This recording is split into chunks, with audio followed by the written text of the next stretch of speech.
Vamos a tener la segunda lectura, ahí donde hemos dejado la anterior, Marcos capítulo 8, y vamos a leer del 11 al 21, Marcos 8 del 11 al 21, que es la continuación del texto que ha leído nuestro hermano Javier.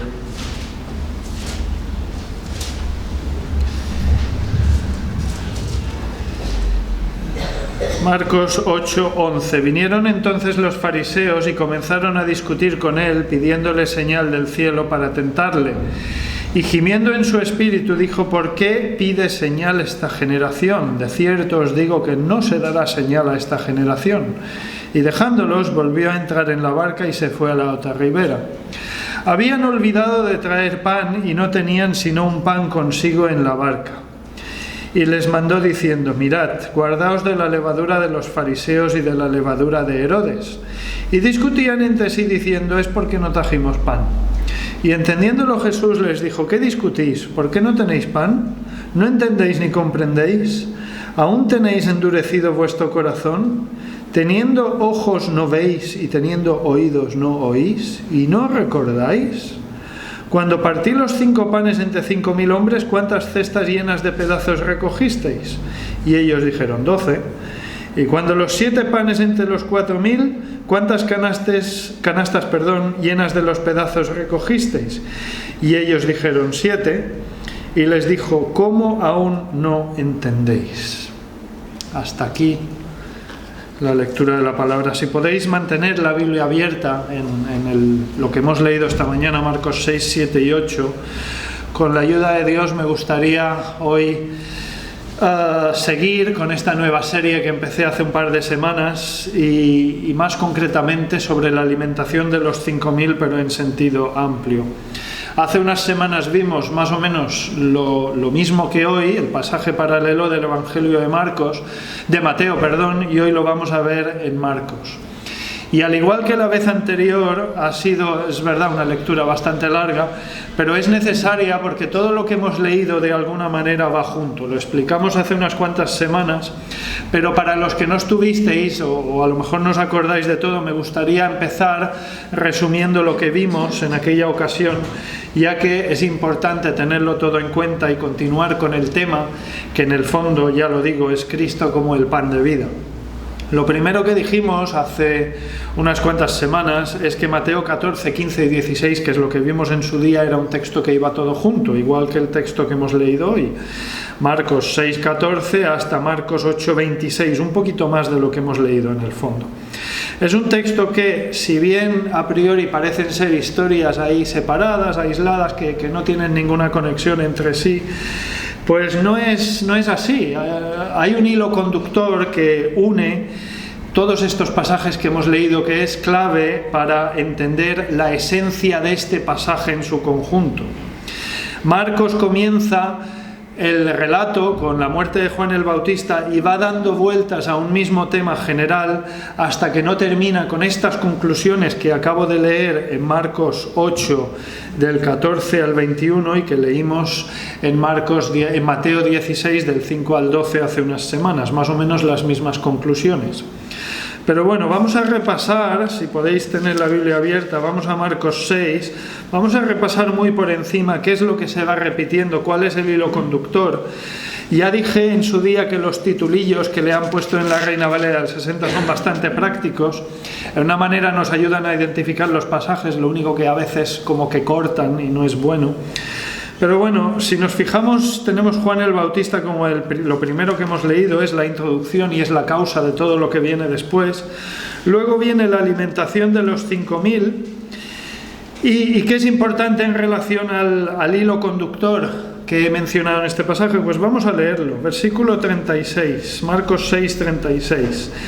Despídelos para que vayan a los campos y aldeas de alrededor y compren pan, pues no tienen que comer. Respondiendo él les dijo: dadles vosotros de comer. Ellos le dijeron: que vayamos y compremos pan por 200 denarios y les demos de comer.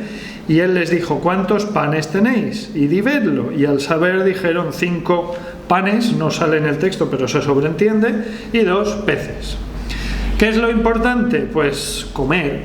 Está hablando de alimentación y más concretamente de pan. Se habla bastante de pan en este pasaje. Luego, si os fijáis bien, Jesús anda sobre el mar y Jesús sana a los enfermos en Genesaret. Esto lo vamos a dejar para más adelante. Capítulo 7, lo que contamina al hombre. Vamos a empezarlo.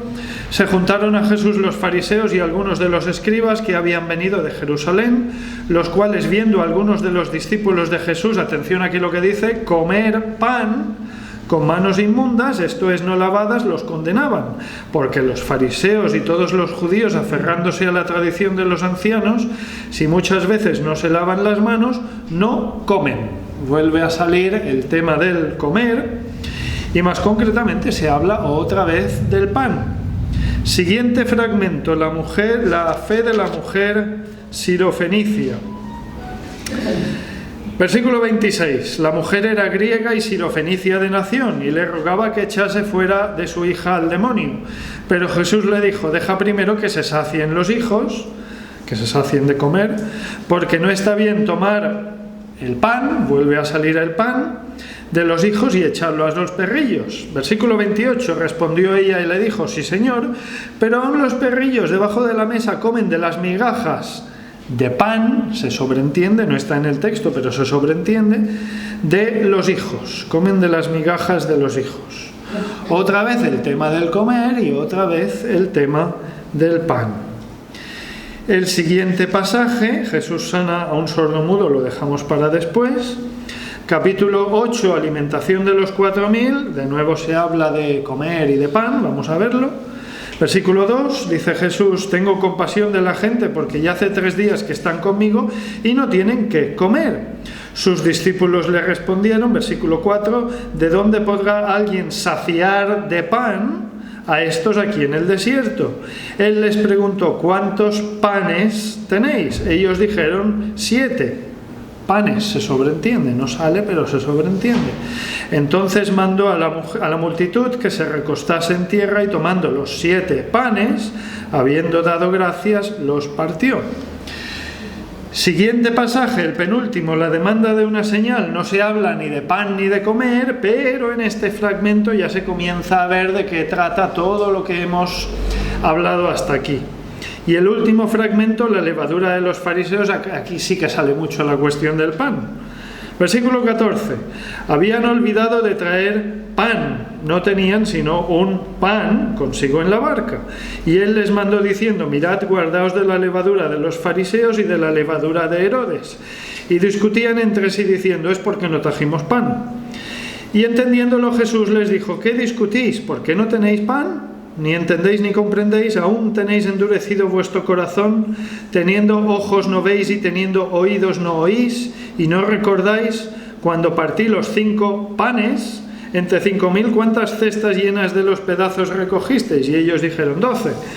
Y cuando los 7 panes entre 4.000, ¿cuántas canastas llenas de los pedazos recogisteis? Y ellos dijeron 7. Y les dijo, ¿cómo aún no entendéis? En el versículo 15... Jesús les está dando a los discípulos la conclusión y enseñanza de todo esto. Fijaos bien, versículo 15. Y él les mandó diciendo, mirad, guardaos de la levadura de los fariseos y de la levadura de Herodes. La lección a aprender de los discípulos es que tenían que guardarse de la mala doctrina. Estoy resumiendo lo que dijimos hace unas semanas, que en aquellos tiempos de Jesús estaba personificada en los saduceos y los fariseos. En Mateo hay una aclaración adicional que no viene aquí en Marcos, que el evangelista Marcos pues no incluye, que explica claramente que esto de la levadura es un simbolismo, una imagen que se refiere a una cuestión doctrinal, que es la mala enseñanza. Por eso quiero leer de nuevo, no importa que lo busquéis, Mateo 16:12, es el pasaje paralelo. Entonces entendieron que no les había dicho que se guardasen de la levadura del pan, sino de la doctrina de los fariseos y de los saduceos. Pero, gracias al relato del evangelista Marcos, y esto sí que es una novedad con respecto a Mateo, sabemos que Jesús no solo hizo mención de fariseos y saduceos, en su advertencia doctrinal a los discípulos, sino que también habló de la levadura de Herodes. Los discípulos debían guardarse de la mala enseñanza, tanto de los fariseos como de los saduceos, pero también de la de Herodes. Versículo 15, lo leo de nuevo. Y él les mandó diciendo: mirad, guardaos de la levadura de los fariseos y de la levadura de Herodes.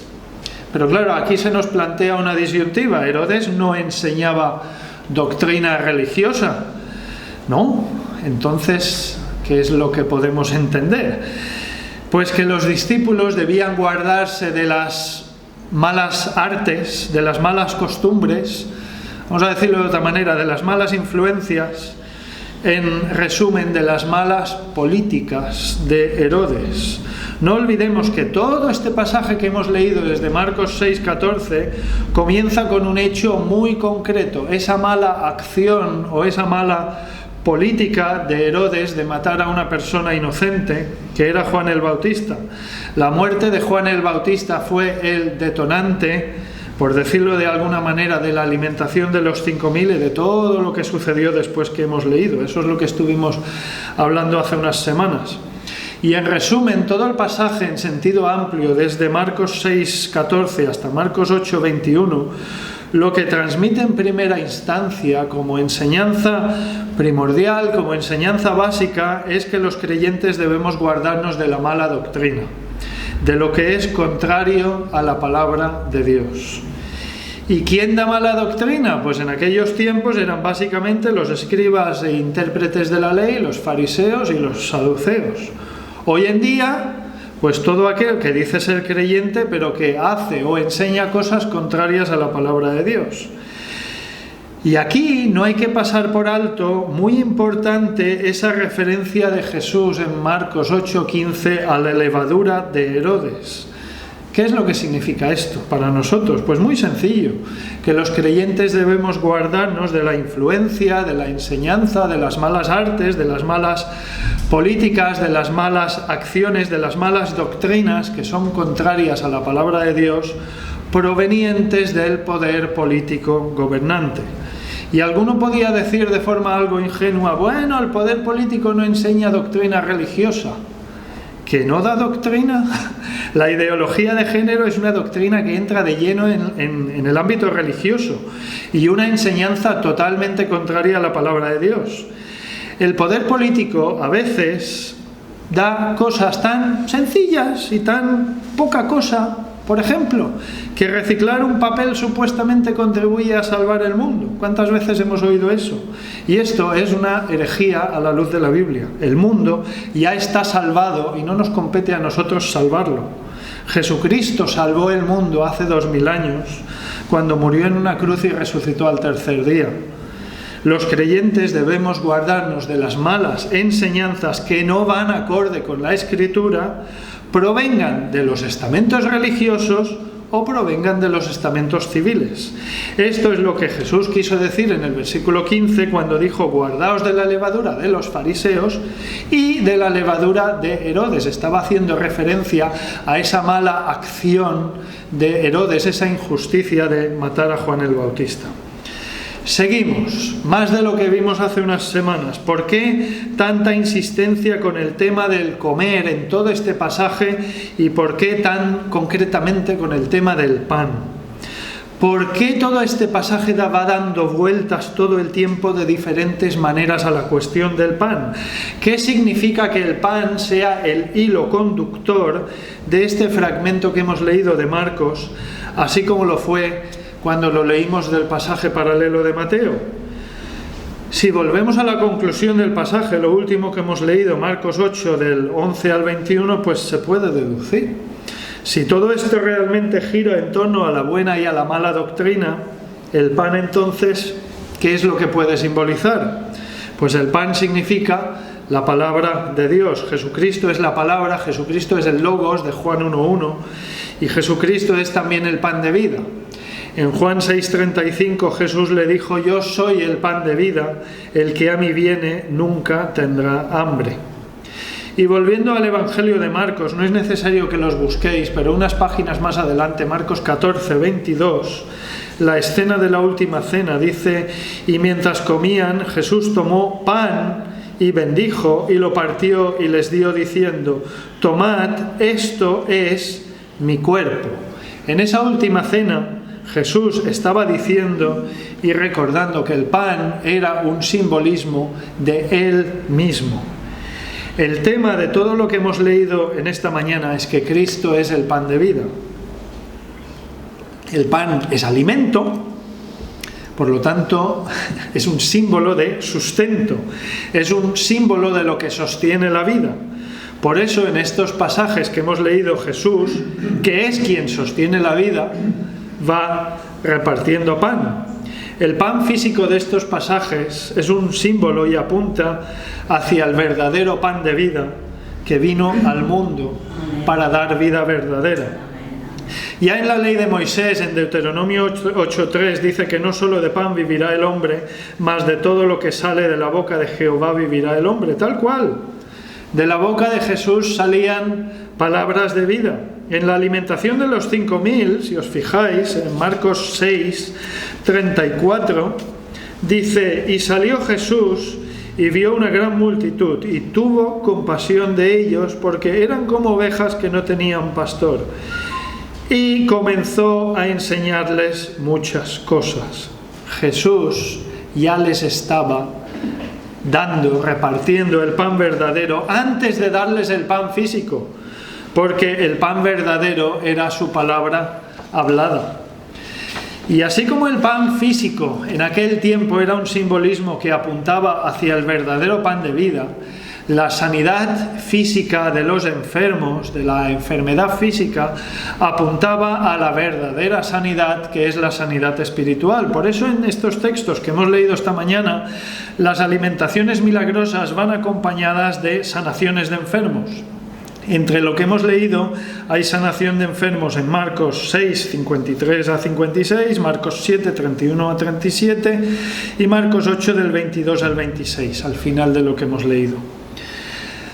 Ahora, el acontecimiento central, ¿cuál es? Hace unas semanas dijimos, sigo resumiendo un poquito lo de hace unas semanas, que el acontecimiento central de todo esto, en cierta manera, es ese desencuentro de Jesús con los fariseos, que aquí lo tenemos al principio del capítulo 7. Es lo que sucede entre la alimentación de los 5.000 y la alimentación de los 4.000. Es un desencuentro de Jesús fuerte con escribas y fariseos, que ese desencuentro es lo que da lugar a las explicaciones de Jesús a los discípulos a modo de conclusión en el capítulo 8, lo último que hemos leído. Pero junto con el acontecimiento central, si os fijáis, lo que contamina al hombre al principio del capítulo 7, hay una segunda cosa, que es una segunda cuestión: la fe de la mujer sirofenicia. Que luego lo veremos con más detalle. Lo que simboliza este pasaje es una apertura del pan de vida, de la sanación que daba Jesús a personas que no eran de esa estirpe judía. Y en torno a ese acontecimiento central, ese desencuentro con fariseos y el episodio de la mujer sirofenicia, lo que marca un antes y un después son las alimentaciones milagrosas. Los 5.000 primero y los 4.000 después. ¿Por qué son tan importantes las alimentaciones milagrosas? También lo mencioné hace unas semanas, pero lo quiero refrescar un poquito. Vamos a profundizar hoy un poquito más en este tema. Vamos a verlo. ¿Por qué son tan importantes las alimentaciones milagrosas? Uno, porque Jesús las nombra cuando da la explicación de todo en Marcos 8 del 14 a 21 a modo de conclusión, y no nombra ninguno de los demás sucesos de Marcos 6 y Marcos 7, pero esos dos sucesos, los 5.000 y los 4.000, sí que los nombra. Segundo motivo, porque esos dos milagros, por encima de lo que explican, por encima del simple milagro de lo que explican, anuncian en el fondo que Cristo es el verdadero pan de vida, que ha venido al mundo para alimentar, para sanar, para salvar, dando su propia vida por las personas. 3, porque lo que transmiten esos dos pasajes de las dos alimentaciones milagrosas es la compasión de Jesús, que se indica en los dos pasajes, Marcos 6:34 y Marcos 8:2. Ambos pasajes hablan de la compasión de Jesús. ¿Y cuál es la compasión? Pues que el Dios del cielo se haya dignado a bajar a este mundo, a dar alimento, o sea, a dar sanación, a nosotros los pecadores sin alimento, o sea, sin salvación posible por nuestro pecado. Y el cuarto motivo es porque uno de estos dos pasajes, la alimentación de los 5.000, sale en los 4 evangelios, haciendo de este pasaje un texto muy especial, porque solo hay, 3 hechos o 3 sucesos que se citen a la vez en los 4 evangelios: la predicación de Juan el Bautista, la alimentación de los 5.000 y los acontecimientos relacionados con la entrega, muerte y resurrección de Jesús. Si lo pensamos, 2 de ellos, el primero y el último, lo tenemos muy claro, que son lo más importante de los evangelios. Por un lado, los 4 evangelios citan la predicación de Juan el Bautista, el último profeta del antiguo pacto que prepara el camino y anuncia la llegada del Señor. Bien, y por otro lado, la muerte y resurrección de Jesús. Ambas cosas, Juan el Bautista y la muerte y resurrección de Jesús, entendemos que son la esencia de los evangelios, lo más importante. Pero junto con estas dos cosas, hay una tercera que se cita en los 4 evangelios, que a veces pasa desapercibida, y es la alimentación de los 5.000. Y hace unas cuantas semanas nos preguntábamos si era o no era casualidad que esta alimentación de los 5.000 salga en los 4 evangelios. ¿Es casualidad o hay un motivo? ¿Qué tiene? Yo no creo que sea casualidad, claro. ¿Qué tiene que es tan importante la alimentación de los 5.000 para que Mateo, Marcos, Lucas y Juan la expliquen? Porque normalmente cuando uno se para a meditar en la alimentación de los 5.000 llega más o menos a las conclusiones habituales que giran en torno a que Jesús es Dios, Jesús demuestra que es Dios, hace un milagro y confirma que es Dios y el Mesías anunciado y el que tenía que venir en base a ese milagro. Y más o menos por ahí van las interpretaciones. Jesús muestra su poder haciendo un milagro y eso más o menos es todo. La alimentación de los 4.000 es importante igual, porque el milagro en el fondo es muy parecido al de los 5.000, por no decir prácticamente idéntico, pero solo sale en Mateo y en Marcos. Y hoy hablaremos un poco también de este de los 4.000. Hace unas semanas dijimos, y ya voy a parar con el resumen de hace unas semanas y entraremos en cosa nueva, dijimos que la muerte de Juan el Bautista fue algo así como el detonante, por decirlo de alguna manera, de la alimentación de los 5.000. Y todo lo que sucede después relacionado con el pan que hemos ido leyendo hasta la conclusión de Jesús en Mateo 16 y Marcos 8, pues va girando en torno al pan. Pero todo empieza con la muerte de Juan el Bautista. Hoy no quiero entrar más en eso. Si alguien tiene interés, pues que escuche la predicación anterior y ahí detallamos un poquito más esto de la muerte de Juan el Bautista como el detonante. Hoy vamos a ver algo diferente. Muere Juan, el último de los profetas del antiguo pacto, ¿y qué sucede? Pues que comienza todo lo que hemos leído hoy en relación al pan. Jesús en Lucas 16:16 dice: la ley y los profetas eran hasta Juan. Desde entonces el reino de Dios es anunciado. ¿Desde Juan el reino de Dios es anunciado? Pues sí, es anunciado de una forma más clara, más directa que antes de Juan, o sea, en los tiempos del Antiguo Testamento. Los ministerios de Juan y Jesús se solaparon. Los dos anunciaron que el reino de Dios se había acercado. Lo que cuando muere Juan el Bautista, que es el último de los profetas, y deja de dar testimonio de Jesús, entonces Jesús comienza a dar aún más testimonio de sí mismo. ¿Y cómo es esto? Pues porque Jesús anuncia el reino de Dios a partir de la muerte de Juan, dando un claro testimonio de sí mismo en relación al cumplimiento de la palabra en torno al simbolismo del pan. Y esto es lo que vamos a ver ahora. Jesús, una vez finalizado el testimonio de Juan el Bautista, se va a centrar en una cosa: mostrar que Él mismo es el verdadero pan de vida y que Él mismo es el cumplimiento de la ley y los profetas, o sea, la palabra de Dios, o sea, el Antiguo Testamento en aquella época. Y vamos a ver un poquito la pauta de lo que sucede. Vamos a intentar ver la pauta, los acontecimientos, el orden de las cosas, y vamos a ver si puede significar algo más de lo que simplemente leemos en cada fragmento como historias separadas y aisladas. Vamos a verlo. Juan el Bautista muere. Los discípulos cuentan a Jesús lo que había pasado. Se alejan de allí. La gente les sigue. Jesús tiene compasión de la gente y alimenta a 5.000. Luego Jesús anda sobre el mar de noche. Luego hay sanación de enfermos, desencuentro con los líderes religiosos y esa apertura de la sanación fuera de la etnia judía. Luego hay más sanación, más compasión de Jesús y alimento milagroso para otra multitud, los 4.000. Y finalmente Jesús, estando con los suyos, les da la explicación de todo. Esto es a grandes trazos lo que sucede, a muy grandes trazos lo que hemos leído esta mañana.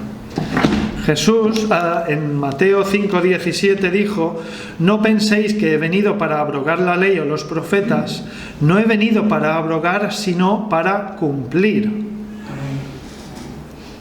Jesús vino para cumplir la palabra y la palabra es Él mismo. Esto es muy importante tenerlo en mente y esto es en lo que vamos a profundizar un poquito más ahora. La alimentación de los 5.000 tiene una serie de números en el relato que no están ahí por casualidad. ¿Cuáles son? Por favor, acompañadme a la alimentación de los 5.000. Voy a leer del 38 al 44, Marcos 6 del 38 al 44. Él les dijo: ¿cuántos panes tenéis? Id y vedlo. Y al saberlo dijeron: 5 y 2 peces. Y les mandó que hiciesen recostar a todos por grupos sobre la hierba verde, y se recostaron por grupos de 100 en 100 y de 50 en 50. Entonces tomó los 5 panes y los 2 peces, y levantando los ojos al cielo, bendijo y partió los panes, y dio a sus discípulos para que los pusiesen delante, y repartió los 2 peces entre todos. Y comieron todos y se saciaron, y recogieron de los pedazos 12 cestas llenas, y de lo que sobró de los peces, y los que comieron eran 5.000 hombres. Saltemos a la alimentación de los 4.000. Vamos a ver los números que tenemos allí.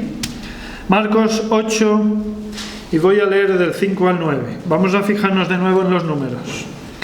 Él les preguntó: ¿cuántos panes tenéis? Ellos dijeron: 7.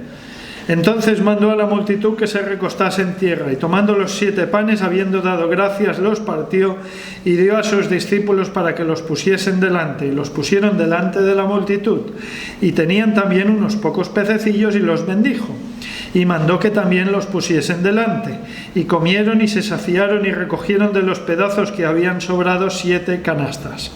Eran los que comieron como 4.000, y los despidió. Ahora la pregunta: ¿qué números de los que hemos leído son importantes? No hay que especular, no hay que imaginar nada, no hay que imaginar nada. Jesús mismo nos lo indica. Vamos a la conclusión del pasaje, Marcos 8 del 17 al 21. Jesús nos indica cuáles de estos números son los que hay que tener en cuenta. Y entendiéndolo Jesús les dijo, Marcos 8, 17. Y entendiéndolo Jesús les dijo: ¿qué discutís? ¿Por qué no tenéis pan? ¿No entendéis ni comprendéis? ¿Aún tenéis endurecido vuestro corazón? Teniendo ojos no veis y teniendo oídos no oís. ¿Y no recordáis cuando partí, atención aquí, los 5 panes entre 5.000? ¿Cuántas cestas llenas de los pedazos recogisteis? Y ellos dijeron: 12. Y cuando los 7 panes entre 4.000, atención a los números, ¿cuántas canastas llenas de los pedazos recogisteis? Ellos dijeron: 7. Y les dijo: ¿cómo aún no entendéis? En esta conclusión de Jesús además de sacar a relucir o citar o recordar los números importantes de las 2 alimentaciones milagrosas, les hace muchas preguntas a los discípulos. Vamos a mirarlo, les hace muchas preguntas, casi demasiadas preguntas. Si nos fijamos bien, hay 8 preguntas. Son muchas. Les está insistiendo a los discípulos mucho. ¿Y qué les está insistiendo? A ver si lo entienden. ¿Y qué es lo que tenían que entender los discípulos? Pues aquí en Marcos no hay más información, porque acaba con esa pregunta del versículo 21, ¿cómo aún no entendéis? Pero, como he dicho antes, en Mateo sí hay una aclaración final, es la que vimos hace unas semanas, por lo tanto no es necesario que lo busquéis, pero lo voy a leer de nuevo, Mateo 16:12.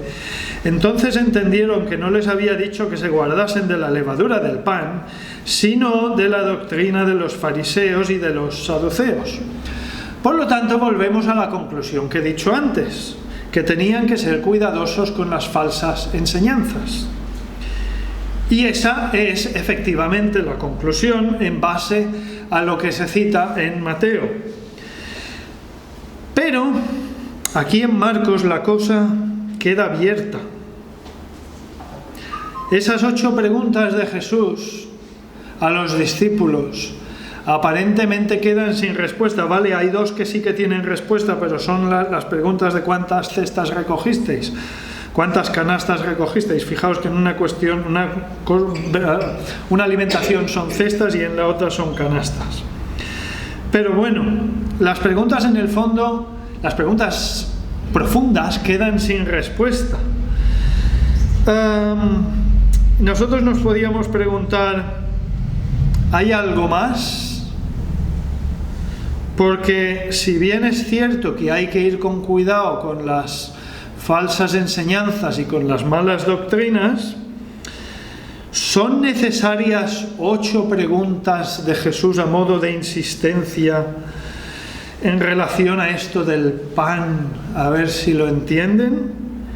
¿Qué tiene que ver la conclusión, lo de la sana doctrina, con 5 panes, 5.000 hombres, 12 cestas, 7 panes, 4.000 hombres y 7 canastas? Hay mucho número aquí como para llegar a una conclusión aparentemente tan directa, sencilla, simple y sin números por ninguna parte, que es la de que hay que ser cuidadosos con la doctrina, ¿no? No son muchos números para una conclusión que no tiene números, que simplemente hay que ser cuidadosos con la doctrina, a no ser que la respuesta de Jesús sobre la sana doctrina realmente incluya o tenga algo que ver con esa relación de números, porque no olvidemos que Jesús estaba guiando a los discípulos. ¿Hacia dónde? Hacia la sana doctrina, hacia la buena doctrina. ¿Y cuál es la buena doctrina? Jesús mismo, el pan de vida venido del cielo, la palabra de Dios. Por tanto, que la buena doctrina, que el pan verdadero de la palabra, o sea, las escrituras en definitiva, tenga algo que ver con esta serie de números de alguna manera, es una conclusión pues muy lógica y que parece tener todo el sentido. Pues vamos a verlo. Y quiero decir que hay diferentes interpretaciones en cuanto a lo que significan estos números. Lo que pasa que en bastantes ocasiones no tienen en cuenta el contexto para nada y algunos tratan de amoldar estos números a ideas preconcebidas. Los hay que trasladan esta serie de números a cuestiones escatológicas, tratando de calcular los tiempos de los acontecimientos finales. Incluso algunos tratan de calcular la venida de Jesús en base a estos números. Pero bueno, no tiene mucho sentido porque aquí, por el contexto, Jesús está confirmando su ministerio, está confirmando quién es, en base a sanaciones y milagros una vez muerto Juan el Bautista. Y esto no tiene nada que ver con cuestiones escatológicas. También los hay que sostienen que estos 5.000 hombres alimentados guardan algún tipo de relación con los 5.000 hombres convertidos de Hechos 4:4. Bueno, podría ser, pero luego los 4.000 hombres no coinciden con la otra multitud convertida por la predicación de Pedro en Hechos 2:41, que son 3.000 hombres, que no coinciden. 4.000 y 3.000 no es lo mismo. A mí me da la sensación de que es querer forzar un poquito los números, y además esta otra interpretación tampoco tiene en cuenta el contexto de todo lo que hemos estado viendo desde Marcos 6 hasta Marcos 8. La interpretación más bíblica es la que tiene en cuenta el pasaje, el contexto. Desde Marcos 6 hasta Marcos 8, y es la que voy a explicar ahora. Y lo que, antes de explicarla, sí que quiero decir que es un tema muy complejo y que puedo estar equivocado, que esta interpretación puede no ser la correcta, pero bueno, creo que con mucha diferencia es la interpretación más coherente con estos números del pasaje y la interpretación más razonable en base a la existencia de este hilo conductor, que es el tema subyacente de Cristo como el pan de vida, Cristo como la palabra, el logos, Cristo como el verdadero alimento que ha sido dado por compasión, por gracia y por misericordia al hombre, para que el hombre pueda hallar el camino, la verdad y la vida. Y no hay que olvidar que Mateo y Marcos, lo que hemos visto y lo que estamos viendo, no son los únicos que tratan este tema. Hay más luz bíblica sobre esto y lo vamos a ver en las próximas semanas, si Dios quiere, porque la alimentación de los 5.000 vuelve a salir en Lucas y vuelve a salir en Juan. Y con la ayuda de Dios espero que lo podamos ver en próximos domingos. Y lo digo ahora solo porque anticipando, en Juan 6, el apóstol Juan explica la alimentación de los 5.000 y después de eso explica, desarrolla, muestra en el resto del capítulo 6 de Juan cómo Jesús es el pan de vida. Por eso no hay ninguna necesidad en el fondo de especular ni dar palos de ciego con lo que significa esto, porque el apóstol Juan nos lo confirma cuál es el verdadero tema de la alimentación de los 5.000. Cristo como el pan de vida. Y solo un anticipo, voy a leerlo, no lo busquéis. Juan 6, 32, 33. Y Jesús les dijo: de cierto os digo, no os dio Moisés el pan del cielo, mas mi Padre os da el verdadero pan del cielo, porque el pan de Dios es aquel que descendió del cielo y da vida al mundo. Por tanto, no hay que ir adivinando. Juan nos explica claramente cuál es el tema de este pasaje, que Cristo es el pan de vida que descendió del cielo y da vida a los pecadores de este mundo. Y teniendo esto en cuenta, por favor, la interpretación de los números que hemos mencionado antes en la conclusión de Jesús de Marcos 8 tiene que ser coherente con Juan capítulo 6. Si no guarda coherencia, pues no es una interpretación correcta. Y si la interpretación de esos números no guarda coherencia con el hecho de que Cristo es el pan de vida que descendió del cielo y da vida a los pecadores de este mundo, entonces la interpretación no tiene sentido. Por lo tanto, vamos a ver la interpretación. Vamos pues con esos números. Por una parte tenemos 5 panes, 5.000 hombres y 12 cestas de pan. Y por otra parte, 7 panes, 4.000 hombres y 7 canastas de pan. Obviando los ceros, tenemos 5 y 12 por una parte y 4 y 7 por otra. Son los números base, por decirlo de alguna manera. Y voy a decir obviando los ceros, porque los ceros corresponden a la multiplicación, al milagro de la multiplicación. En la Biblia el número 1000 sale bastante en relación a algo grande, algo extendido, en relación a la grandeza de Dios. Y no voy ahora a entrar en todo lo que significa el número 1000 en la Biblia, porque es salirme un poco del tema, pero en esencia el 1000 es un simbolismo.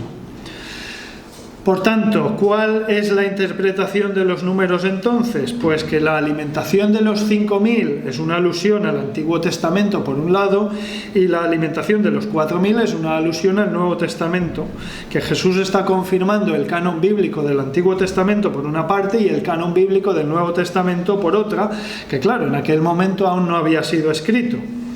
Por lo tanto, nos hacemos esta pregunta: ¿tiene sentido decir que los números 5 y 12 hacen referencia al Antiguo Testamento y que los números 4 y 7 son una referencia al Nuevo Testamento? Pues tenemos que verlo, ¿es coherente? Pues vamos a verlo en detalle. El Antiguo Testamento la base de todo el Antiguo Testamento es la ley de Moisés. 5 libros de Moisés, aquí está el 5. Luego le siguen 12 libros históricos, ya nos sale el 12. Luego hay 5 libros, la gente los llama sapienciales o poéticos. Otra vez el 5. Luego vienen los profetas, hay 5 libros de profetas mayores y 12 libros de profetas menores, 5 y 12. Uno podría decir, bueno, en la Biblia hebrea no es así, y es cierto, pero en la Septuaginta sí. La Septuaginta era la traducción del Antiguo Testamento al griego de uso común, era muy común la Septuaginta en los tiempos de Jesús. Y más de 200 años antes de Cristo, los libros de Samuel, Reyes y Crónicas se habían dividido. Por lo tanto, en el uso común, en los tiempos de Jesús, en la lengua universal que era el griego, desde hacía ya varios cientos de años, la Biblia de uso común sí constaba efectivamente de 12 libros históricos, que es lo que la gente conocía. Y hasta aquí, bueno, alguno podría decir, bueno, todo esto es casualidad y a lo mejor es un poco forzar los números. Bueno, tal vez, pero no olvidemos que el Antiguo Testamento es, en definitiva, la historia del pueblo de Israel, dividido por Dios mismo en 12 tribus, cuya ley básica es la ley de Moisés, los 5 libros que son la base del Antiguo Testamento. Pero bueno, si lo del Antiguo Testamento fuera una casualidad, vamos a dar el beneficio de la duda, pues vamos al Nuevo Testamento. Vamos a ver si la coincidencia numérica con el Nuevo Testamento, a ver si los números 4 y 7 nos pueden indicar algo del canon bíblico del Nuevo Testamento. Pues bueno, para comenzar, ¿cómo empieza el Nuevo Testamento? Lo esencial, los evangelios. ¿Cuántos hay? 4. Ya sale el 4. Luego tenemos cartas del apóstol Pablo. ¿A cuántas iglesias escribe el apóstol Pablo? Precisamente a 7. Romanos, Corintios, Gálatas, Efesios, Filipenses, Colosenses y Tesalonicenses. Luego Pablo escribe cartas de diferentes personas que no son iglesias geográficas. ¿A cuántos escribe? A 4. Timoteo, Tito, Filemón y Hebreos. Y es cierto que hay un debate de si Hebreos lo escribió Pablo o no lo escribió Pablo. Bueno, ahora no viene a cuento. Yo soy de los que piensan que sí lo escribió Pablo y que con la misma palabra de Dios no hay necesidad de acudir a fuentes extrabíblicas. Se puede deducir lo suficientemente bien que Pablo escribió esa carta. El estilo es diferente simplemente porque escribe a personas que tienen un trasfondo, que conocen la religión hebrea. Pero bueno, seguimos. Después de los 4 evangelios y de las 7 cartas de Pablo a iglesias y 4 cartas a otros, para finalizar, ¿qué hay? Cartas de otros 4 autores: Santiago, Pedro, Judas y Juan. Otra vez el número 4. Y para finalizar, en conjunto, el Nuevo Testamento en conjunto, ¿cuántos autores tiene en total? Pues a priori nos parece que salen 8: Mateo, Marcos, Lucas, Juan, Pablo, Santiago, Pedro y Judas. Lo que pasa es que el Evangelio de Marcos, hay bastantes indicios para pensar que Marcos lo redactó, pero quien proporcionó la información y por tanto sería el autor intelectual en cierta manera de este Evangelio de Marcos es el apóstol Pedro. Entonces, de ser así, el Nuevo Testamento en total tendría 7 autores humanos. Y es un poco similar a la carta de Romanos, porque en Romanos 16:22, justo al final, se da a conocer el verdadero escritor. Dice así: yo, Tercio, que escribí la epístola, os saludo en el Señor. O sea, el que la escribió no era Pablo, era un tal Tercio. Pero bueno, nadie atribuye la carta de Romanos a este tal Tercio, sino al apóstol Pablo. Sucede algo parecido con el Evangelio de Marcos, ya que se considera que el autor intelectual detrás de la pluma que escribe es Pedro. De todas formas, el Evangelio de Marcos se lo atribuimos a Marcos únicamente en base a la tradición de los padres de la Iglesia, porque el Evangelio no lleva autoría. Y no quiero entrar en el debate, en el tema de las autorías de los 4 evangelios, porque sería muy largo y no viene a cuento. Pero bueno, uno de los padres de la Iglesia, Papías de Hierápolis, nacido aproximadamente en el año 69 y muerto en el año 150, que era contemporáneo de Policarpo y Justino Mártir y del mismísimo apóstol Juan, porque vivió al mismo tiempo del apóstol Juan, cuando Juan ya era viejo, dejó dicho que Marcos era el intérprete o traductor de Pedro. Y hay otros indicios que indican que Pedro está detrás del Evangelio de Marcos, pero ahora no da tiempo a verlo. Pero bueno, de ser así, el Nuevo Testamento está basado en 4 evangelios con un total de 7 autores humanos. De todas formas, el 7 en la Biblia significa perfección, significa plenitud, significa que algo está completo, que el 7 sea el número de la finalización o de la plenitud de la revelación escrita de Dios. El Nuevo Testamento tiene mucho sentido. Se cierra o se completa la revelación de Dios en base al número 7. Y si nos vamos al final de todo, no es necesario que vayáis a Apocalipsis, pero voy a citar un par de cosas. Vamos al final de todo, cómo acaba la revelación escrita de Dios, cómo acaba esa última carta del apóstol Juan de Apocalipsis o Revelación, que más que una carta es un escrito para toda la cristiandad a modo de cierre del canon bíblico. Porque precisamente Apocalipsis acaba con un montonazo de 7. Las cartas a las 7 iglesias, los 7 sellos, las 7 trompetas, las 7 copas de ira, los 7 truenos, los 7 ángeles que tienen las 7 plagas.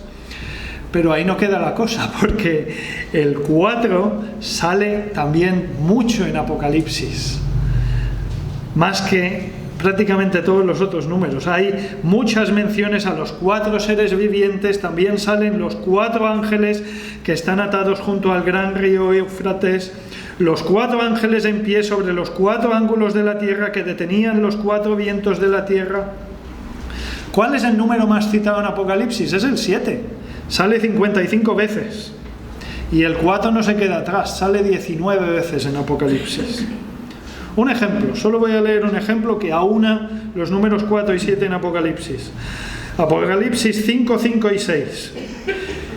Y uno de los ancianos me dijo: no llores, he aquí que el león de la tribu de Judá, la raíz de David, ha vencido para abrir el libro y desatar sus 7 sellos. Y miré, y vi que en medio del trono y de los 4 seres vivientes, y en medio de los ancianos, estaba en pie un cordero como inmolado, que tenía 7 cuernos y 7 ojos, los cuales son los 7 espíritus de Dios enviados para toda la tierra. Solo un ejemplo que tiene 4 y 7 en el Apocalipsis. Dicho esto, volvamos al tema de antes. ¿Tiene sentido que la interpretación de esos números que cita Jesús en Marcos 8 sean una confirmación del canon bíblico? Pues a mí, en verdad, me parece la interpretación con mucha diferencia la más bíblica de todas. Volvamos a nuestro texto un segundito. Una vez muerto Juan el Bautista, Jesús da un paso adelante en la confirmación de quién es. Y Jesús bien confirma que ha venido a cumplir la palabra. Mateo 5:17, lo he leído antes. He venido para cumplir. En Jesús se cumplen varios cientos de profecías del Antiguo Testamento, eso ya lo sabemos. Pero más que eso, Jesús mismo es el Logos de Juan 1:1, la palabra, el pan de vida. Cristo mismo es la palabra, Cristo mismo es el Antiguo Testamento y Cristo mismo es el Nuevo Testamento. Esta interpretación de los números es coherente con el contexto que gira en torno al hilo conductor de Cristo como el pan de vida. El tema subyacente de Cristo como la palabra que ha sido dada por compasión al hombre para que así pueda acercarse a Dios. Jesús es el camino, la verdad y la vida. Jesús es el Antiguo y el Nuevo Testamento. La Biblia es el camino, la verdad y la vida. Cristo es el pan de vida. Cristo es la palabra. Vamos a fijarnos en cómo comienzan en Mateo y en Marcos los dos relatos de la alimentación de los 4.000. Vamos a fijarnos a ver si hay algo que nos llama la atención, solo por si hay algo que nos llame la atención. Voy a leer Mateo 15:32 y Marcos 8:2. Si estáis en Marcos, quedaos en Marcos, no es necesario buscar Mateo. Mateo 15:32 es el principio de la alimentación de los 4.000. Y Jesús, llamando a sus discípulos, dijo: tengo compasión de la gente, la compasión que he dicho antes, porque hace, ¿qué dice ahora? 3 días que están conmigo y no tienen que comer, y a enviarlos en ayunas no quiero, no sea que se desmayen en el camino. Saltamos a Marcos 8:2, el pasaje paralelo. Jesús dice: tengo compasión de la gente porque ya hace 3 días que están conmigo y no tienen que comer. Y ahora nos podemos preguntar, ¿tanta importancia tiene lo de los 3 días como para que ambos evangelistas hagan mención de ese detalle aparentemente tan insignificante? O tal vez no sea algo tan insignificante, tan intrascendente. ¿Hay algo en la Biblia que nos suene a 3 días? Sí, ¿verdad? Jesús muerto en la tumba 3 días antes de resucitar en victoria sobre la muerte. Jesús resucitó y al hacerlo inauguró el nuevo pacto. El Nuevo Testamento, el nuevo pacto, vino después de la muerte de Cristo y de esos 3 días en la tumba. Por eso tiene todo el sentido que la alimentación de los 4.000 como símbolo del Nuevo Testamento suceda precisamente después de que pasaran 3 días a modo de profecía simbólica sobre la muerte y resurrección de Cristo. Porque justo después de la alimentación de los 4.000, vamos a fijarnos, en Marcos 8 del 11 al 13, hay un pequeño fragmento en el que los fariseos le demandaron señal a Jesús, como si no fuera suficiente con lo que había hecho. En el pasaje paralelo de Mateo se nos dice que Jesús les contestó que señal no les sería dada, sino la señal del profeta Jonás. Mateo 16:4, la generación mala y adúltera demanda señal, pero señal no les será dada, sino la señal del profeta Jonás. ¿Y cuál es la señal del profeta Jonás? No hace falta deducirlo, no hace falta especular, porque Jesús ya lo había dicho y dejado muy claro en Mateo 12:40. No lo busquéis, lo leo yo. Mateo 12:39 y 40. La generación mala y adúltera demanda señal, pero señal no les será dada, sino la señal del profeta Jonás. Porque como estuvo Jonás en el vientre del gran pez 3 días y 3 noches, así estará el Hijo del Hombre en el corazón de la tierra 3 días y 3 noches. Justo después de la alimentación de los 4.000, que sucede tras 3 días, Jesús les recuerda a los fariseos que la señal precisamente serían los 3 días del profeta Jonás. Vamos terminando, no me quiero alargar mucho, pero es un poquito largo, lo siento. Juan el Bautista muere en Marcos 6. Jesús da un paso adelante y confirma el antiguo pacto, el Antiguo Testamento en la alimentación de los 5.000. Luego confirma nuevamente que es el que había de venir cuando anda sobre el mar. Eso ahora lo veremos. Jesús viene y con él 3 cosas: sanaciones, desencuentro con líderes religiosos, Y 3, apertura de la salvación en Él para todos. Después de 3 días, confirma el nuevo pacto en la alimentación de los 4000. Y Jesús da de comer a otros en el nuevo pacto. Y finalmente Jesús acaba con los suyos en la barca, explicando y haciéndoles reflexionar sobre todo lo que ha sucedido y lo que significa realmente todo esto que ha sucedido, con esas 8 preguntas tan insistentes de parte de Jesús a los discípulos, a ver si lo entendían, a ver si lo pillaban. Y lo de Jesús anda sobre el mar, no hemos dicho absolutamente nada de eso. Y no es que tenga mucho tiempo, pero quiero resumirlo mucho. Es sencillo, Jesús viene a los suyos en la oscuridad. Ese es el resumen de Jesús anda sobre el mar. Entre el Antiguo Testamento, la alimentación de los 5000 y el desencuentro de Jesús con la casta religiosa, o sea, desde Malaquías hasta Juan el Bautista, hubo lo que comúnmente se llaman los 400 años de silencio, que fue un periodo de mucha oscuridad teológica en que se conformaron las grandes desviaciones doctrinales entre los judíos con las que Jesús se topó en su primera venida, fariseos, saduceos, ya lo sabemos.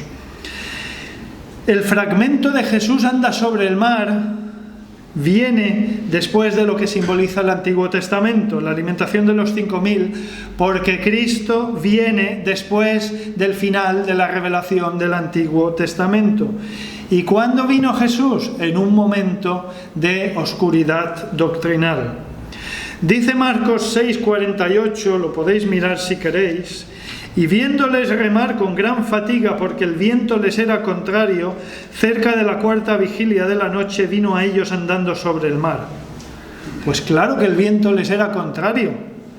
Los vientos doctrinales dominantes en ese periodo de oscuridad eran contrarios a los verdaderos creyentes.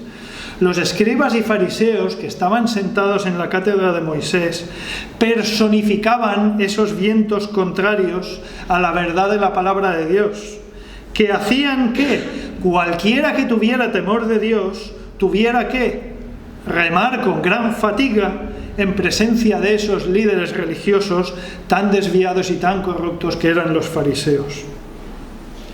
Y vamos a pensar un momentito, ¿hay algún otro momento en la Biblia en que se muestre a Dios sobre el agua? ¿Cómo comienza el Antiguo Testamento? Génesis 1:1, lo sabemos casi de memoria. En el principio creó Dios los cielos y la tierra estaba desordenada y vacía, y las tinieblas estaban sobre la faz del abismo. Y atención aquí, y el Espíritu de Dios se movía sobre la faz de las aguas. Dios sobre las aguas, ¿no? Saltamos desde la creación 4000 años adelante, la venida de Jesús, la 4ª vigilia, como dice Marcos, multiplicado por 1000, porque son prácticamente 4000 años literales. ¿Cómo estaba el pueblo de Israel cuando Jesús llegó en su primera venida al mundo? Pues ahí, algo muy parecido. Desorden, vacío y tinieblas. Jesús vino a toparse con unos líderes religiosos muy desordenados que habían convertido la casa de Dios en una cueva de ladrones. Jesús vino en un tiempo bastante vacío de fe verdadera y en general con muchas tinieblas espirituales. Eso es lo que había en el pueblo de Israel cuando vino Jesús. Por tanto, ya lo creo que simbólicamente hablando Jesús vino a los suyos en la oscuridad de la noche. Era un tiempo de mucha oscuridad espiritual. Y es llamativo también en este relato de Jesús anda sobre el mar, si os fijáis al final del capítulo 6, que los discípulos en un principio no reconocieron a Jesús. Volviendo a la analogía de este relato con la primera venida de Jesús, cabe decir también que Jesús vino a los suyos en un momento de gran oscuridad, de tanta ceguera espiritual, por decirlo de otra manera, que los suyos ni siquiera le reconocieron. Por eso, en el pasaje paralelo a lo que hemos leído hoy en Mateo, Jesús les echó en cara a los fariseos su poco entendimiento al tener al mismísimo Mesías delante de los ojos y no ser capaces de reconocerlo. Mateo 16. Vinieron los fariseos y los saduceos para tentarle y le pidieron que les mostrase señal del cielo. Mas él respondió, les dijo: cuando anochece decís buen tiempo porque el cielo tiene arreboles, y por la mañana hoy habrá tempestad porque arreboles el cielo nublado. Hipócritas, que sabéis distinguir el aspecto del cielo, mas las señales de los tiempos no podéis. Tanta oscuridad había que dice el apóstol Juan en Juan 1:11 que a lo suyo vino y los suyos no le recibieron. Y ya acabando con el pasaje de Jesús anda sobre el mar, fijaos al final del pasaje. Fijaos qué dice. Versículos 51 y 52. Y subió a ellos en la barca y se calmó en gran manera y se maravillaban. Versículo 52, atención lo que dice. Porque aún no habían entendido lo de los panes, por cuanto estaban endurecidos sus corazones. De los versículos 45 a 51 nos va hablando sobre esto, sobre Jesús anda sobre el mar, todo lo que gira en torno a Jesús anda sobre el mar, y de repente en el versículo 52 vuelve a salir lo de los panes, tal cual, así sale escrito, lo de los panes. Se maravillaron y se asombraron de que Jesús calmara el viento. Y eso es porque, nos dice el texto, aún no habían entendido lo de los panes. Dicho de otra manera, aún no habían entendido quién era Jesús. Estaban endurecidos sus corazones. Habían visto milagros de sanaciones, habían visto la alimentación milagrosa, pero aún no entendían. ¿El qué? No entendían que Jesús era el pan de vida, el cumplimiento de la palabra, el cumplimiento del Antiguo Testamento. Lo de los panes. Y añade el versículo 52, por cuanto estaban endurecidos sus corazones. Pero después del desencuentro con los fariseos y la alimentación de los 4000, viene ese recordatorio de Jesús de los números de las dos alimentaciones milagrosas en Marcos 8, 17 a 21, para que los discípulos reflexionen, a ver si de una vez van y lo entienden. Y lo voy a leer de nuevo, acompañadme por favor, Marcos 8, 17. Y entendiéndolo Jesús les dijo: ¿qué discutís? ¿Por qué no tenéis pan? ¿No entendéis ni comprendéis? ¿Aún tenéis endurecido vuestro corazón? ¿Teniendo ojos no veis y teniendo oídos no oís? ¿Y no recordáis? Cuando partí los 5 panes entre 5000, ¿cuántas cestas llenas de pedazos recogisteis? Y ellos dijeron 12. Y cuando los 7 panes entre 4000, ¿cuántas canastas llenas de pedazos recogisteis? Y ellos dijeron 7. Y les dijo: ¿cómo aún no entendéis? Y lo entendieron finalmente los discípulos. Eso es lo que tendríamos que preguntarnos. Pues sí que lo entendieron. Porque precisamente ahora viene el pasaje conocido como la confesión de Pedro. Un episodio en el que Pedro da a entender que Jesús es el Cristo profetizado, que ya lo ha entendido, ya lo ha pillado. Cristo es el Mesías, el que tenía que venir, o sea, el cumplimiento de la palabra, lo de los panes. Marcos 8, vamos a ir un poquito más adelante en lo que hemos leído, la confesión de Pedro. Marcos 8, 27 a 29. Salieron Jesús y sus discípulos por las aldeas de Cesarea de Filipo, y en el camino preguntó a sus discípulos diciéndoles: ¿quién dicen los hombres que soy yo? Ellos respondieron: unos Juan el Bautista, y otros Elías, y otros alguno de los profetas. Entonces él les dijo: ¿y vosotros quién decís que soy? Respondiendo Pedro le dijo: tú eres el Cristo. Y el pasaje paralelo, no es necesario que lo busquéis, lo voy a leer, Mateo 16, del 13 al 16, viene después de esa explicación también de recordatorio de Jesús con los números de las dos alimentaciones milagrosas. No es casualidad que Pedro entendiera finalmente quién era Jesús después de hacer el esfuerzo de entender lo de los panes, tras la insistencia de Jesús con esas 8 preguntas tan insistentes a ver si lo entendían. Voy a leer de Mateo. Viniendo Jesús a la región de Cesarea de Filipo, preguntó a sus discípulos diciendo: ¿Quién dicen los hombres que es el Hijo del Hombre? Ellos dijeron: unos Juan el Bautista, otros Elías y otros Jeremías o alguno de los profetas. Él les dijo: ¿y vosotros quién decís que soy yo? Respondiendo Simón Pedro dijo: tú eres el Cristo, el Hijo del Dios viviente. Sí que lo entendieron. Al final sí que lo entendieron. Y rápidamente, muy rápidamente para terminar, lo de los peces. Sé que no he dicho nada de los peces, he hablado mucho del pan, pero en estas 2 alimentaciones milagrosas hay panes y peces. Pero bueno, lo importante es el pan, por eso me he centrado mucho en el pan. Cristo como el pan de vida, y Cristo es la mismísima palabra de Dios simbolizada en el pan. Entonces, ¿qué hay de los peces? No hay tiempo para profundizar en los peces, lo siento, pero muy por encima, en la alimentación de los 5.000, si nos acordamos, hay una mención de 2 peces. Y en la alimentación de los 4.000 hay peces, pero es un número indeterminado. A ninguno de los 2 evangelistas les motiva el interés por decirnos la cifra exacta de peces que había en la alimentación de los 4.000. Los peces en la Biblia simbolizan a personas en muchas ocasiones. Entonces, ¿pueden esos 2 peces ser un simbolismo de personas en relación al Antiguo Testamento? Porque ya he dicho antes que lo importante de la alimentación milagrosa es el pan, no los peces. Lo importante en sentido amplio era el pan. Pero los peces vienen a ser algo así como testigos del milagro del pan, por decirlo de alguna manera. Entonces, si estamos hablando del Antiguo Testamento, ¿podrían ser 2 testigos del Antiguo Testamento?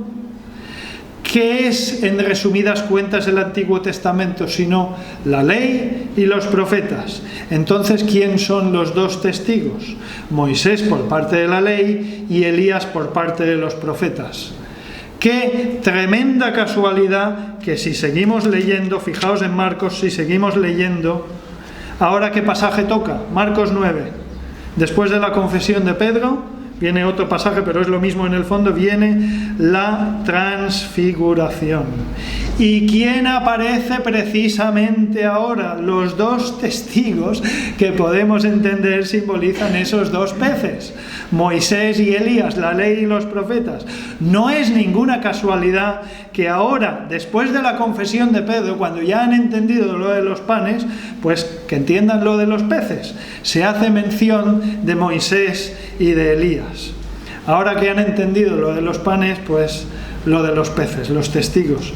Y así como los testigos, la ley y los profetas son los que dan testimonio del pan de vida, los que testifican de la verdad, al final del pasaje de la transfiguración, no lo vamos a leer, Marcos 9 del 2 al 13, al final de este pasaje, Jesús, explicando lo sucedido en la transfiguración, vuelve precisamente a enlazar con el testimonio de Juan el Bautista, cuando habla de que Juan fue otro Elías.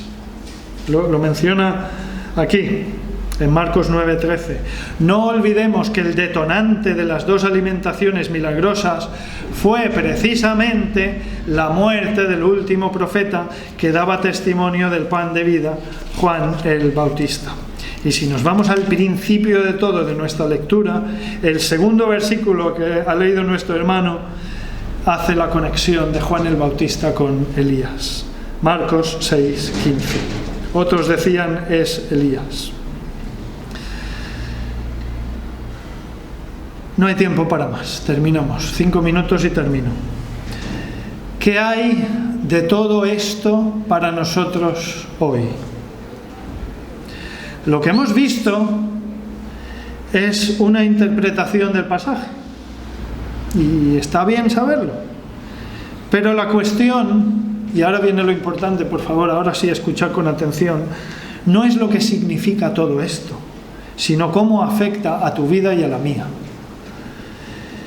Que entendamos que Jesús es el que había de venir, el pan de vida, implica que sea una realidad en cada uno de nosotros, no un conocimiento mental, conocimiento académico, no, de corazón.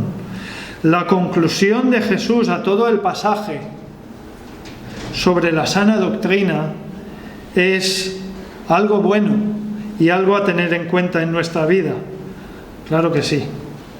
Pero aún más importante es lo que viene después de esa conclusión de Jesús, que es la consecuencia de todo nuestro pasaje de hoy, que es la confesión de Pedro. Eso es lo más importante. El entender lo que hemos visto hoy fue precisamente lo que movió a Pedro a exclamar: tú eres el Cristo, el Hijo del Dios viviente. Y ahí está la clave. Las alimentaciones milagrosas fueron una confirmación de Jesús de que era el que tenía que venir para obrar por compasión el milagro de los milagros, que fue la reconciliación de Dios con el hombre pecador. Jesús vino a dar vida ahí donde solo había pecado y donde solo había muerte. Jesús vino para salvarte a ti de tu propio pecado. Esa es la lección, no todo lo que he dicho esta mañana. Entender esto en tu corazón es lo importante de verdad. De todo lo que hemos dicho hoy, por favor, que nos quedemos con esto, no con unos numeritos y lo que significan unos numeritos. Eso no es tan importante. Lo que simbolizan los números en el fondo no es importante ni muchísimo menos. Lo he explicado para que lo conozcamos, porque es bueno saberlo y es bueno entenderlo. Pero lo esencial, lo importante, lo de verdad importante, es que cada uno de nosotros tenga claro dónde está nuestro corazón. Pedro entendió lo de los panes y exclamó: tú eres el Cristo, el Hijo del Dios viviente. Eso es lo que tiene que ser una realidad en cada uno de nosotros, en nuestros corazones. Hay dos opciones: o Cristo es tu Salvador y tu Señor, o no lo es. O has ido a Cristo en arrepentimiento de corazón por tus pecados, o no has ido. En Juan 6:35 Jesús les dijo: yo soy el pan de vida. El que a mí viene, es más importante, para nosotros es eso lo importante. El que a mí viene nunca tendrá hambre, y el que en mí cree no tendrá sed jamás. La primera parte del versículo, Jesús les dijo: yo soy el pan de vida. Es lo que hemos explicado hoy. Pero hay una segunda parte a este versículo. El que a mí viene nunca tendrá hambre, y el que en mí cree no tendrá sed jamás. Y eso ya es cosa tuya. ¿Has ido a Cristo? ¿Has creído en tu corazón para el perdón de pecados? Porque en unos minutos nos vamos a ir, vamos a salir por esa puerta. ¿Y con qué idea nos vamos a ir de aquí? Por favor, que salgamos todos con esta idea. Jesús les dijo: yo soy el pan de vida, el que a mí viene nunca tendrá hambre, y el que en mí cree no tendrá sed jamás. La vida eterna, la vida para siempre, solo es posible a través de Jesucristo. La paz con Dios, con el Dios creador, con el Dios todopoderoso, solo es posible únicamente a través de la cruz de Cristo. Para poder comer el pan de vida, el simbolismo del pan de vida, y no tener hambre jamás, o sea, no tener necesidad, no morir nunca, tener vida eterna, hay que ir a Jesús en arrepentimiento y fe y creer en su obra expiatoria en la cruz. Cree y recibirás la salvación en Cristo Jesús.